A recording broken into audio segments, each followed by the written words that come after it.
Coffee ನಾಡಿನಲ್ಲಿ ಮುಂದುವರೆದಿದೆ ಗಾಳಿ ಮಳೆಯ ಅಬ್ಬರ. ಗಾಳಿ ಮಳೆಗೆ ವಿದ್ಯುತ್ ತಂತಿಯ ಮೇಲೆ ಅಡಿಕೆ ಮರ ಬಿದ್ದಿದೆ.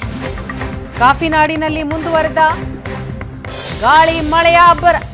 ಇದರ ಪರಿಣಾಮ ವಿದ್ಯುತ್ ತಂತಿಯ ಮೇಲೆ ಅಡಿಕೆ ಮರ ಬಿದ್ದಿದೆ. ರಾಷ್ಟ್ರೀಯ ಹೆದ್ದಾರಿ ಪಕ್ಕದ ವಿದ್ಯುತ್ ತಂತಿ ಮೇಲೆ ಬಾಗಿದ ಮರ. ಮೂಡಿಗೆರೆ ತಾಲೂಕಿನ ಫಲ್ಗುಣಿ ಗ್ರಾಮದ ಬಳಿ ಈ ಘಟನೆ ನಡೆದಿದೆ. ದೃಶ್ಯದಲ್ಲಿ ನೋಡ್ತಾ ಇದ್ದೀರಿ, ವಿದ್ಯುತ್ ತಂತಿಯ ಮೇಲೆ ಅಡಿಕೆ ಮರ ಬಿದ್ದಿದೆ. ವಿದ್ಯುತ್ ಸಂಪರ್ಕ ಕಡಿತಗೊಳಿಸುವಂತೆ ಈಗ ಸ್ಥಳೀಯರು ಮನವಿ ಮಾಡಿಕೊಂಡಿದ್ದಾರೆ. ನಿರಂತರವಾಗಿ ಸುರಿತಾ ಇದೆ ಮಳೆ, ಇದರಿಂದ ಆತಂಕ ಕೂಡ ಎದುರಾಗಿದೆ.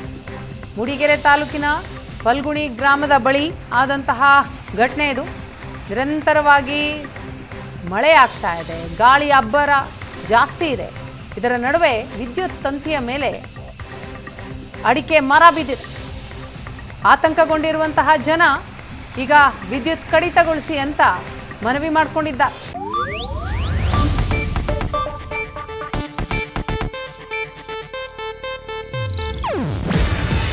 ಇದು ಏಷ್ಯಾನೆಟ್ ನ್ಯೂಸ್ ನೆಟ್ವರ್ಕ್ ಪ್ರಸ್ತುತಿ. ನೀವು ನೋಡ್ತಿದ್ದೀರಾ ಏಷ್ಯಾನೆಟ್ ಸುವರ್ಣ ನ್ಯೂಸ್.